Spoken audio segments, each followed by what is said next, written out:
The morning of my wedding, my mother stood in the middle of my fiancé's backyard with her arms folded tightly across her chest. She looked around at the rows of white wooden chairs, the string lights hanging between two old maple trees, and the small floral arch my future father-in-law had built by hand. Then she sighed. "I suppose this little party is charming."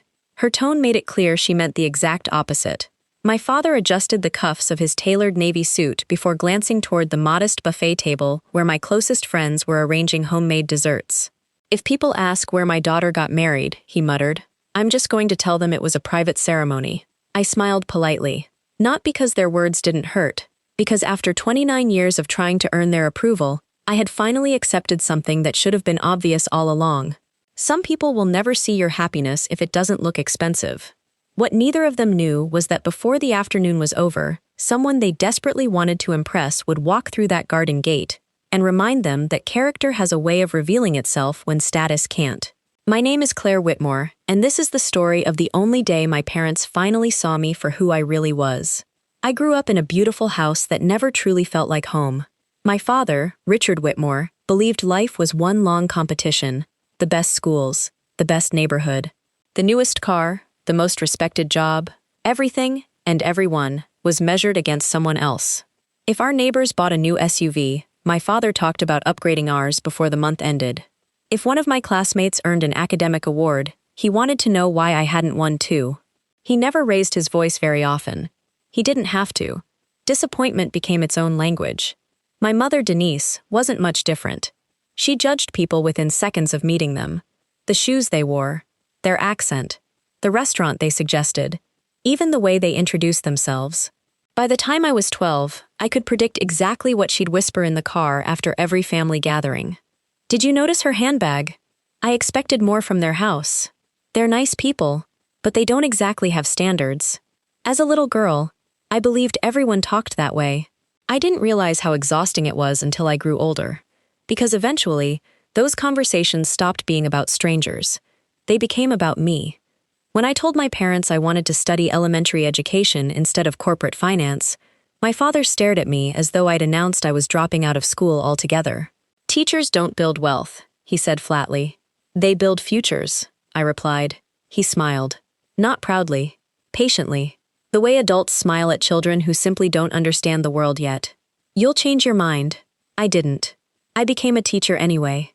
My first apartment was tiny. My salary wasn't impressive. But every morning, 23 children ran into my classroom excited to learn. For the first time in my life, I felt successful. My parents called it settling. Everything changed on a rainy Thursday afternoon. School had just ended when I stopped by a neighborhood bookstore to escape the weather. I wandered through the history section, pretending to browse while waiting for the rain to slow down. That's when I noticed someone kneeling beside a little boy who couldn't have been older than 7.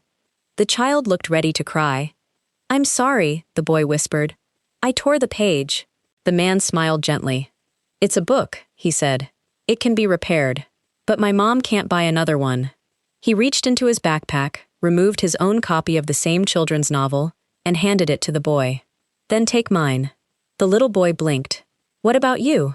"I've already read it." The child hugged the book so tightly you would have thought someone had handed him treasure. I watched the entire exchange from 2 aisles away.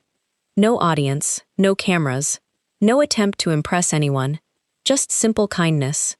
As the boy ran toward his mother, the man stood and caught me watching. He looked slightly embarrassed. I hope that didn't seem strange. "It seemed generous," I answered. He laughed softly.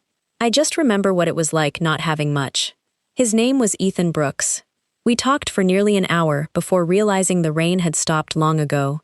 He runs a respected nonprofit advisory firm that partners with major corporations on community impact and leadership, helping charities improve their operations and secure long-term funding. It wasn't glamorous work, and he never made it sound glamorous. Instead, he spoke about the children who kept their after-school programs, the food banks that stayed open, and the families who benefited from small improvements most people would never notice. There was something refreshing about someone who measured success by lives changed instead of titles earned. When he asked if I'd like to get coffee sometime, I said yes before he even finished the sentence. And for the first time in years, I found myself looking forward to introducing someone to my parents. Little did I know, They had already decided what they thought of him before they ever learned his last name. If you're enjoying this story so far, take a moment to subscribe. Stories like this remind us that sometimes the people who underestimate us the most are the very ones who eventually witness our greatest moments. The first time Ethan came to dinner at my parents' house, he arrived 10 minutes early. He carried a bouquet of white lilies for my mother and a leather-bound edition of my father's favorite history book, after remembering me mention it during one of our conversations. "It isn't anything extravagant," he said as he handed it over, "but I thought you might enjoy this edition." My father accepted it with a polite smile. "Thank you." That was all. No curiosity, no warmth, just courtesy. By the end of dinner, I realized my parents had spent nearly 2 hours interviewing Ethan instead of getting to know him. "So," my father began, slicing into his steak, "what exactly do you do?" "I help nonprofit organizations become more sustainable," Ethan replied, "mostly by improving operations, fundraising strategies, and leadership development." My mother frowned. "So, charities?" "In simple terms, yes. And that pays the bills?" Ethan smiled. "It does. But not as much as corporate consulting, I imagine." "No. You've never thought about doing something bigger?" I felt my shoulders tense.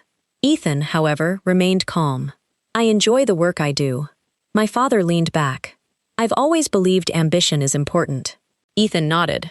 "So have I. But ambition means different things to different people." The room fell quiet. I knew exactly what my father had heard. What Ethan actually meant was that success isn't always measured by money. What my father heard was, "I'm satisfied being average." From that moment on, the verdict had already been delivered. On the drive home, I apologized. "I'm sorry about tonight." Ethan looked genuinely confused. "For what? They barely asked you anything that mattered." He shrugged. "They love you. They love the version of me they imagined." He reached over and squeezed my hand. "Then don't spend your life trying to become someone imaginary." I looked out the window, blinking back unexpected tears. No one had ever said something that simple, or understood me that completely. Over the next year, Ethan became my safest place. When I had difficult days at school, he listened. When one of my students lost her father and I didn't know how to comfort her, he drove across town with takeout and reminded me that sometimes being present mattered more than saying the perfect words. He remembered birthdays. He remembered conversations we'd had months earlier. He remembered my favorite bakery even though we'd only gone there once. The remarkable thing about Ethan wasn't that he made grand romantic gestures. It was that he noticed the little things everyone else overlooked, including me. My parents noticed something too. The longer Ethan remained in my life, the more determined they became to convince me he wasn't the right man. My mother began casually mentioning the sons of her friends. "Did you hear that Rebecca's son just became vice president at an investment firm?" Another evening she'd say, "Melissa's nephew just bought a vacation home in Aspen." She never mentioned their kindness, only their salaries. My father was less subtle. "Claire," he said one afternoon, "you're smart enough to build a different life." "I like my life." "You could like a better one." "What does that even mean?" "It means security." "I'm secure." "It means influence." "I don't need influence." "It means marrying someone who opens doors." I looked at him for several seconds before quietly asking, "Have you ever wondered if I wanted someone who simply held the door open for me?" He blinked, then looked away. The conversation ended there. 6 months later, Ethan proposed. There was no orchestra, no photographers hiding behind bushes, no giant diamond displayed beneath restaurant lights. Instead, he took me back to the bookstore where we'd first met. The owner had stayed open after closing. The little reading corner where children usually gathered had been decorated with candles and fresh flowers. Ethan reached into his jacket. Not for the ring. For a folded piece of paper. "I wrote something," he said nervously. "You wrote a speech?" "I know." I laughed. "That's very you." He smiled. "I figured if this is the most important question I'll ever ask, I should choose my words carefully." He unfolded the paper with slightly shaking hands. "Claire, the day we met, I thought I was giving a little boy a book." He paused. "But I think life was giving me a new chapter." I felt tears gathering already. "You've never asked me to become someone else. You've never made me feel like I had to earn your love. You've simply made every ordinary day feel like somewhere I wanted to be." He finally knelt. "So, would you spend the rest of your ordinary days with me?" I laughed through tears. "Yes, before he even opened the ring box completely. Yes. When we told my parents, my mother's smile froze. Oh, she glanced at the ring. It's tasteful. My father asked the very first question that entered his mind. So, have you set a date? We're thinking October. And where? Ethan smiled. My parents offered their backyard. Silence. Then my mother actually laughed. I'm sorry. She covered her mouth. I thought you were joking. We're not. She exchanged a look with my father. Richard slowly placed his coffee cup onto its saucer. Claire. People spend years planning weddings. We know. They invite hundreds of guests. We don't want hundreds. They book hotels. We don't need one. They create memories. I smiled. We will. He sighed heavily. No. He said quietly. You'll create the impression that you couldn't afford better. Those words lingered in the room long after nobody spoke. Because for the first time, I realized my parents weren't worried about whether I would be happy. They were worried about what everyone else would think. And that realization hurt more than I was willing to admit. Before we continue, tell me in the comments, what's more important, a beautiful marriage or a beautiful wedding? I'd love to hear your thoughts. For the next 4 months, my parents treated my wedding less like a celebration and more like a project that needed rescuing. Every phone call began the same way. Have you reconsidered the venue? Every visit ended with another brochure for a luxury hotel ballroom. Every conversation somehow circled back to the same point. A backyard wedding wasn't appropriate for the Whitmore family. At first, I laughed it off. Then I started avoiding their calls. Not because I didn't love them, because I was exhausted. No matter how many times I explained that Ethan and I wanted something intimate, they heard only one thing: our daughter is making a mistake. One Saturday afternoon, my mother insisted on taking me to lunch. I promise, she said over the phone. No wedding talk. She lasted exactly 12 minutes. Halfway through our meal, she slid a glossy brochure across the table. The cover showed a crystal ballroom with towering chandeliers and a grand staircase draped in white roses. They still have one date available in October. I didn't even open it. Mom, just look. I've already chosen my venue. This isn't about the venue. Then what is it about? She sighed as though I were making things difficult. Claire, people remember weddings. I hope they remember ours. They won't. I frowned. They'll remember Rebecca's daughter's wedding. 500 guests. String quartet, imported flowers. I couldn't help but laugh. You remember the flowers? Everyone did. No, Mom. I pushed the brochure back toward her. You remembered the price.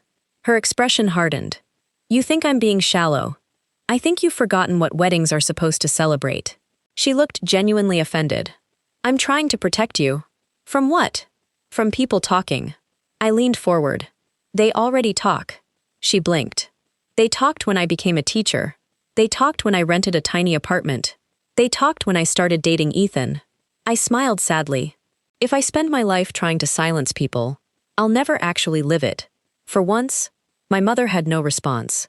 A week later, my father called. I'd like you to stop by my office. His voice was unusually calm. I want to discuss something. When I arrived, he closed the office door behind me. For a moment, I thought perhaps he had finally accepted my decision. Instead, he handed me an envelope. Inside was a check. More money than I had ever seen written on one piece of paper. Take it. I looked at him.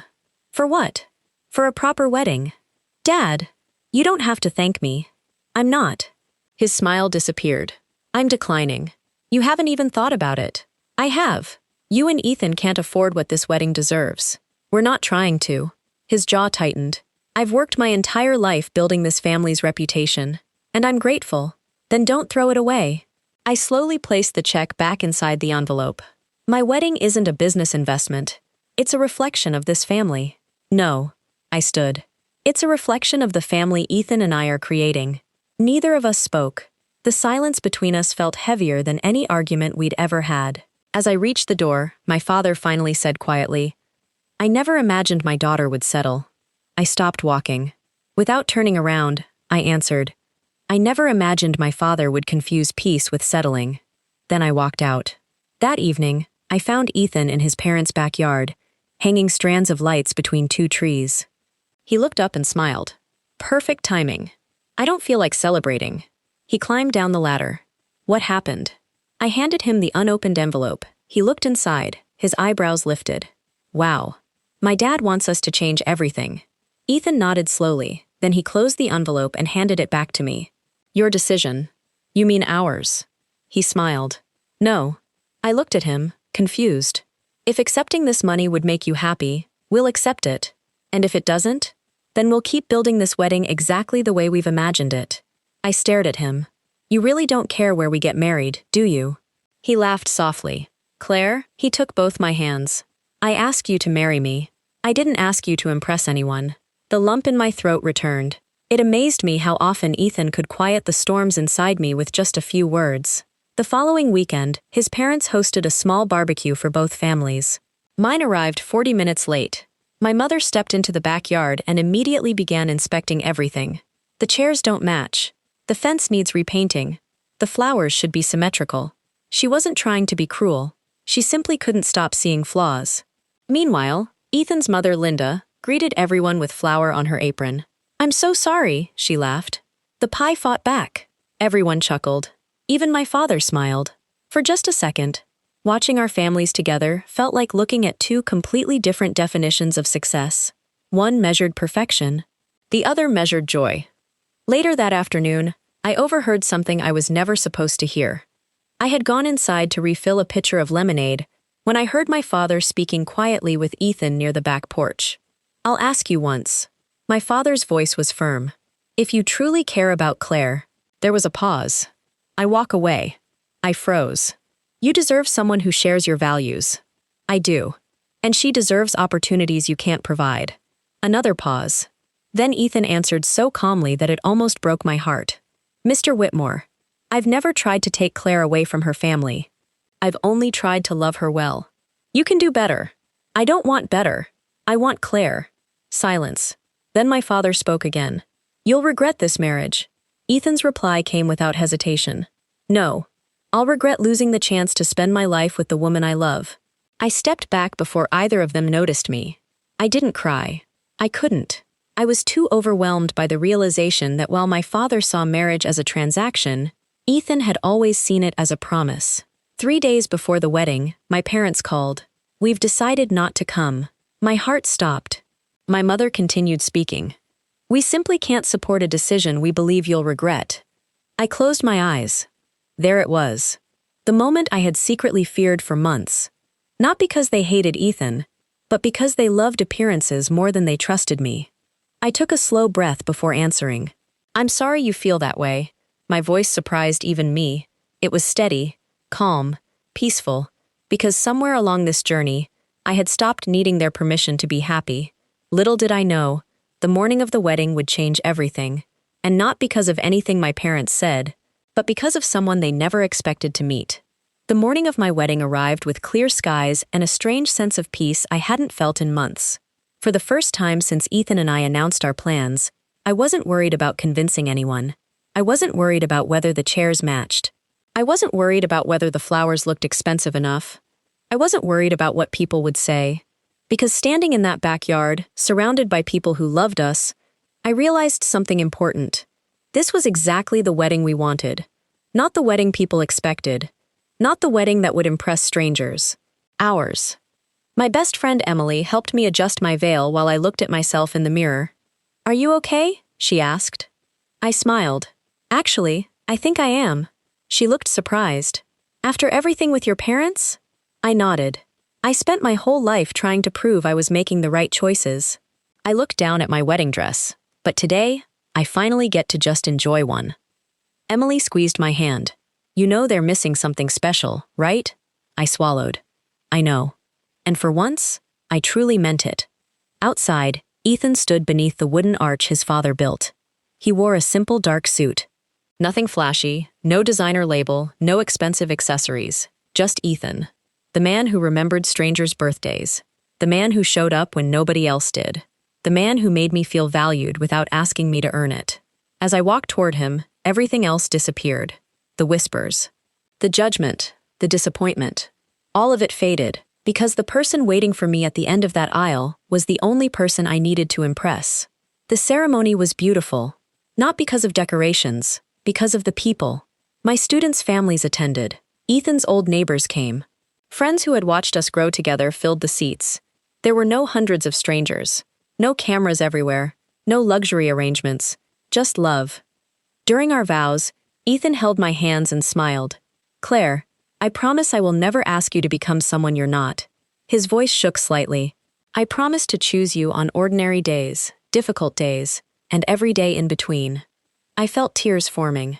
When it was my turn, I looked at him and said, "Ethan, thank you for loving the person I am, instead of the person the world expected me to become." And then we said the words that changed our lives forever. "I do." Just as everyone was settling into the reception, a black sedan rolled slowly into the driveway. Ethan glanced toward the entrance and smiled. "I didn't think she'd make it." I looked at him. "Who?" Before he could answer, the driver opened the rear door. Out stepped Margaret Lawson. Across the garden, my father's smile disappeared. "Margaret?" He looked completely confused. She wasn't there because of him. She walked straight past my father, straight toward Ethan. "I wouldn't have missed this for the world," she said as she embraced him, actually hugged him. My father stared. Because he knew exactly who she was. Margaret Lawson was the CEO of the company where my father had spent 25 years building his career. She wasn't just his boss. She was the person whose approval he had spent years chasing. My father quickly approached. Margaret looked back at Ethan. "You never told me." Ethan laughed. "I didn't think it was important." My father frowned. "What exactly are you talking about?" Margaret looked at him. Then she looked around at the people gathered in the backyard. "Richard, do you know who your daughter's husband is?" The question seemed strange. My father glanced at Ethan. "He's a non-profit consultant." Margaret smiled. "He's much more than that." The entire garden became quiet. She continued. 3 years ago, when our company was facing criticism over how we handled community partnerships, Ethan was the person we hired to rebuild our outreach programs. My father listened carefully. He redesigned our entire scholarship initiative. He helped hundreds of young people access education opportunities. He trained our leadership teams on community responsibility. Margaret smiled proudly. His work became the reason our company received national recognition. I watched my father's expression change. For years, he had looked at Ethan and seen someone ordinary. Now he was seeing what everyone else had already seen. A man of incredible value. Margaret turned to Ethan. "I still remember what you told our executives during that first meeting." Ethan smiled. "I doubt I remember." She laughed. "You said, 'A person's worth isn't measured by what they own. It's measured by what they improve.'" The words hung in the air, because those words were exactly what my father had failed to understand. My mother stood nearby, silent. No criticism, no comments, no judgment, just realization. For the first time, they weren't looking at Ethan through the lens of money. They were seeing him through the lens of character. My father slowly walked toward Ethan. I could see the struggle on his face. This was a man who had spent his entire life believing he understood success. But now the person he had underestimated was the person everyone else respected. "Ethan," he paused. "I owe you an apology." The garden went quiet. Ethan looked surprised. My father continued. "I judged you before I knew you." He swallowed. "I thought because you weren't chasing the things I valued, you didn't have ambition." Ethan nodded. "And I was wrong." My father looked at me. I was wrong about a lot of things. And standing there, watching my father admit something he rarely admitted, I realized this wedding had become something much bigger than a ceremony. It had become the moment my family finally learned the difference between looking successful and actually being successful. But the most important conversation of the day was still waiting, the one between a father and daughter. For a long moment, no one said a word. The music had faded into the background. Conversation stopped. Even the children who had been running across the yard seemed to sense that something important was happening. My father stood in front of Ethan with his hands folded awkwardly, like a man who had spent a lifetime giving speeches but suddenly couldn't find the right words. "I judged you," he said quietly. "Not because I knew you, but because I thought I knew what success looked like." Ethan smiled gently. "I understand." "No," my father replied, shaking his head. "I don't think you do." He glanced around the backyard. I looked at this wedding and saw everything it wasn't. His eyes settled on the handmade arch, the simple centerpieces, the children laughing near the dessert table. I never stopped to see everything it already was. My mother lowered her eyes. She hadn't spoken since Margaret revealed who Ethan really was. For once, she had nothing to criticize. Margaret stepped beside Ethan and smiled at me. "Claire," she said, "you chose well." Then she looked at my father. "I've worked with executives from all over the country." She paused. "The rarest quality I've ever found isn't intelligence. It isn't wealth. It isn't influence. It's integrity." She nodded toward Ethan. "And that's exactly what your daughter married." With that, Margaret quietly excused herself to greet the other guests, leaving my parents standing in silence. My father turned to me. "I owe you an apology too." I looked at him but didn't speak. "When you were little," he said, "I convinced myself that if I pushed you hard enough, life would be easier for you." His voice cracked. "But somewhere along the way, I stopped asking what kind of life you actually wanted." A lump formed in my throat. "I wasn't trying to embarrass you, Dad. I know. I wasn't rejecting everything you taught me. I know. I just wanted a marriage filled with peace instead of appearances." He closed his eyes for a second. "I spent so many years chasing respect from people who could replace me tomorrow." He looked around at our friends and family. "That I nearly lost the respect of the one person who could never be replaced." Tears filled his eyes. Mine too. For the first time in my life, my father wasn't speaking as a businessman. He was speaking as my dad. He reached into the inside pocket of his suit jacket. "I brought something." It wasn't another check. It wasn't a brochure. It was an old photograph. I'd never seen it before. It showed my parents on their wedding day. They were standing in front of a tiny brick church. My mother's bouquet was simple. My father's suit looked like it had been rented. There were fewer than 20 guests. I stared at the picture. "You never told me your wedding was this small." My father gave a sad smile. "It wasn't always about appearances." "What changed?" He looked down at the photograph for several seconds. "Success did." The answer hit me harder than I expected. Not because it was dramatic, because it was honest. "My first promotion," he continued, "came with people who cared more about status than character. I wanted to fit in. So I started believing what they believed. And eventually," he laughed bitterly, "I forgot who I used to be." I looked at the photograph again. The young man smiling beside my mother looked happier than the father I had grown up knowing. "I wish I'd remembered this picture sooner," he whispered. "So do I." Without thinking, I wrapped my arms around him. For a second, he hesitated. Then he hugged me tighter than he ever had before. "I'm proud of you, Claire." Those 4 words.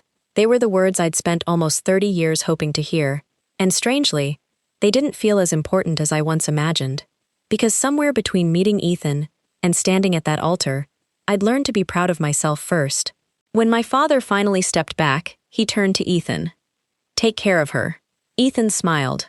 "I plan to spend the rest of my life doing exactly that." The reception continued, but the atmosphere had changed completely. My mother wandered through the backyard, noticing details she'd ignored before. She complimented Ethan's mother on the homemade desserts. She asked who arranged the wildflowers. She even laughed with my friends. It wasn't a complete transformation. People rarely change in a single afternoon. But it was a beginning. As the sun began to set, golden lights spilled across the backyard.